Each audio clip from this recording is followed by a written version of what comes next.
No dia 9 de julho, a igreja celebra o bem-aventurado Pedro Vini, que entrou para a glória em 1740, fundador da Congregação das Religiosas do Santíssimo Sacramento. Irmãs Sacramentinas.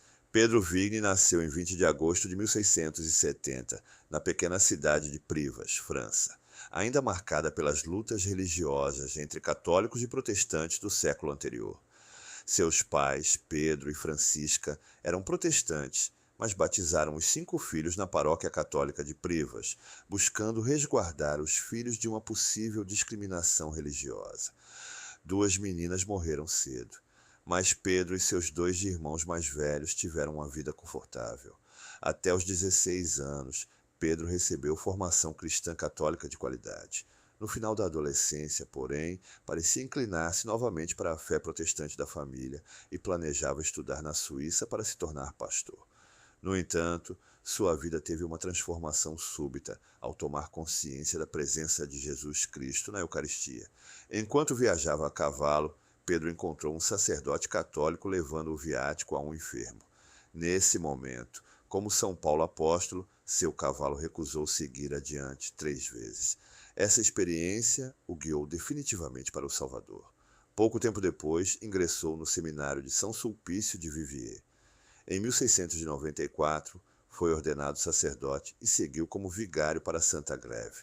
Sentindo o chamado do Senhor para ser missionário entre o povo simples, Pedro ingressou na Congregação dos Padres Lazaristas, em Lyon, em 1700, onde recebeu uma sólida formação voltada à pobreza e às missões populares. Logo começou a evangelizar as populações mais distantes e esquecidas. Em 1706, com a aprovação de seus superiores, deixou os lazaristas para se tornar um missionário itinerante, utilizando seu próprio método pastoral. Durante mais de 30 anos, Padre Vigni percorreu longas distâncias a pé ou a cavalo, celebrando missas, expondo o Santíssimo Sacramento e ensinando os fiéis a adorá-lo. A Mãe de Deus também teve um lugar especial em seus ensinamentos e orações.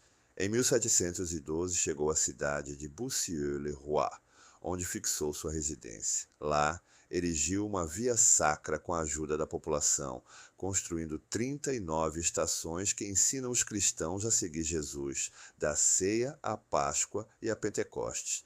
Desejando promover o culto à Eucaristia, Pedro fundou em 1715 a Congregação das Religiosas do Santíssimo Sacramento. Às irmãs sacramentinas ele recomendava insistentemente a caridade, a vida oculta, o silêncio e a oração, capacitando-as para serem missionárias fervorosas a serviço da igreja e dos irmãos mais pobres. Preocupado com a formação cristã e a instrução das crianças, o fundador criou escolas e um seminário para professoras. Apesar da vida intensa, Padre Vini nunca deixou de procurar seus antigos mestres do seminário de São Sulpício em Lyon, visitando com frequência seu confessor e diretor espiritual. Atraído pela espiritualidade eucarística dos padres do Santíssimo Sacramento, ingressou nessa sociedade sacerdotal em 1724, em Valença. Quando sua jovem congregação se tornou consistente, Pedro dedicou-se a escrever livros de regulamentos de vida e obras de espiritualidade, mas continuou com suas viagens apostólicas. Aos 70 anos, ressentiu-se dos efeitos da fadiga. Durante uma missão em Rencurel, passou mal e morreu em 8 de julho de 1740. Seu corpo foi transportado para a cidade de Boussieux e sepultado na igrejinha.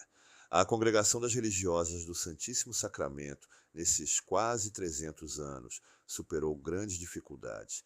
A aprovação canônica ocorreu em 1869 e a casa-mãe e noviciado foram estabelecidos em Valença. Atualmente, as irmãs sacramentinas estão presentes na Itália, Inglaterra, Irlanda e principalmente no Brasil, com várias casas. O Papa João Paulo II, em 2004, beatificou o fundador e marcou sua celebração para o dia de sua morte. Celebra também o Papa Bem-aventurado Eugênio III, que entrou para a glória em 1153. O Papa Eugênio III nasceu em Montemagno, numa família cristã, rica e da nobreza italiana. Foi batizado com o nome de Pier Bernardo Paganelli. Estudou e recebeu a ordenação sacerdotal na Diocese de Pisa, centro cultural próximo da sua cidade natal. Possuía um temperamento reservado, era inteligente, muito ponderado e calmo.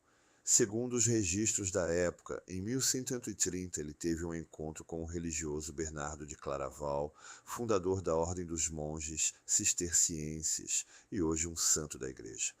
A afinidade entre ambos foi tão grande que, 5 anos depois, Pier Bernardo ingressou no mosteiro dirigido pelo amigo e vestiu o hábito cisterciense. Através da convivência com Bernardo de Claraval, ele se tornou conhecido, pois foi escolhido para abrir um outro mosteiro da ordem em Fafa, diocese de Viterbo, sendo consagrado o abade pelo Papa Inocêncio II. Quando esse Papa morreu, o abade Pier Bernardo foi eleito sucessor. Isto ocorreu não por acaso. Ele era o homem adequado para enfrentar a difícil e delicada situação que persistia na época. Roma estava agitada e às voltas com graves transtornos provocados, especialmente pelo líder político Arnaldo de Brescia e outros republicanos que exigiam que fosse eleito um papa que forçasse a entrega do poder político ao seu partido. Muitas casas de bispos e cardeais já tinham sido saqueadas. Por isso, os cardeais resolveram escolher o abade Pier Bernardo, justamente porque ele estava fora do colégio cardinalício, portanto isento das pressões dos republicanos. Ele assumiu o pontificado com o nome de Papa Eugênio III, mas teve de fugir de Roma à noite, horas após sua eleição, para ser coroado no mosteiro de Farfa, em Viterbo. Era o dia 18 de fevereiro de 1145. Como a situação da cidade não era segura, o novo Papa e seus cardeais decidiram mudar para Viterbo.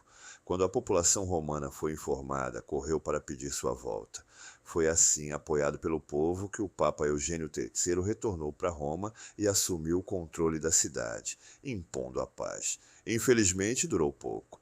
Em 1146, Arnaldo passou a exigir a destruição total de Trípoli. Novamente, o Papa Eugênio III teve de fugir. Como se recusou a comandar o massacre, ele corria risco de morte. Teve de atravessar os Alpes para ingressar na França, onde permaneceu exilado por 3 anos. Os conflitos não paravam. O povo estava sempre nas ruas, liderado por Arnaldo, e o Papa teve de ser duro com os insubordinados da Igreja que se aproveitavam da situação. Nesse período, convocou 4 concílios para impor disciplina. Também depois os arcebispos de York e Mainz. Promoveu uma séria reforma na Igreja e na Cúria Romana em defesa da ortodoxia nos estudos eclesiásticos. Enviou o cardeal Breakspear, o futuro Papa Adriano IV, para divulgá-la na Escandinávia, enquanto ele próprio ainda o fazia percorrendo o norte da Itália. Só retornou a Roma depois de receber a ajuda do imperador alemão Frederico Barbarroxa, contra os republicanos de Arnaldo. Ainda pôde defender a igreja contra os invasores turcos e iniciar a construção do Palácio Pontifício. Morreu no dia 8 de julho de 1153, depois de governar a igreja por 8 anos e 5 meses, num período tão complicado e violento da história. O Papa Eugênio III foi beatificado em 1872. Também celebra o bispo e mártir São Quiliano, de Würzburg, na Alemanha, que entrou para a glória. 689. Nascido na Irlanda, era monge e partiu como missionário para a Baviera, que então ainda era pagã. Foi bem acolhido pelo duque de Würzburg, que se dispôs a receber o batismo, mas precisou antes regularizar sua situação conjugal, pois vivia maritalmente com a mulher de seu irmão. São Quiliano, depois de consultar o Papa, impôs que o duque despedisse a mulher, mas esta mandou assassinar o missionário e ocultar seu corpo.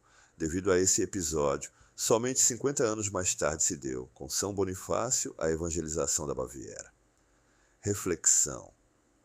Devemos aprender com o exemplo de perseverança e compromisso de um missionário que enfrentou desafios significativos ao difundir a fé cristã em terras pagãs. Sua coragem ao confrontar questões morais difíceis e sua firmeza diante das adversidades nos lembram da importância de seguir os ensinamentos de Cristo sem hesitação, mesmo quando isso significa enfrentar oposição ou perigo. Seu martírio, embora trágico, é um testemunho poderoso de como a fé pode resistir e prosperar em meio a circunstâncias adversas. Que seu exemplo nos inspire a nunca comprometer nossos princípios e a perseverar na busca pela verdade e pelo amor de Deus, independentemente dos desafios que possamos encontrar em nosso próprio caminho de fé. Santos do Martirológio Romano, cuja memoria é celebrada hoje. Na Ásia Menor, Santa Aquila e sua esposa Santa Priscila. São Paulo, na sua epístola aos Romanos, chama os seus cooperadores em Cristo. Segundo a tradição, sofreram martírio em Roma. Em Würzburg, na Alemanha, o bispo São Chilino, mandado pelo Papa para pregar o Evangelho na Baviera, foi morto com seus companheiros o sacerdote Coloman e o diácono Totan, 689. São Quiliano, rogai por nós. Bem-aventurado Pedro Vigni, rogai por nós. Bem-aventurado Eugênio III, rogai por nós.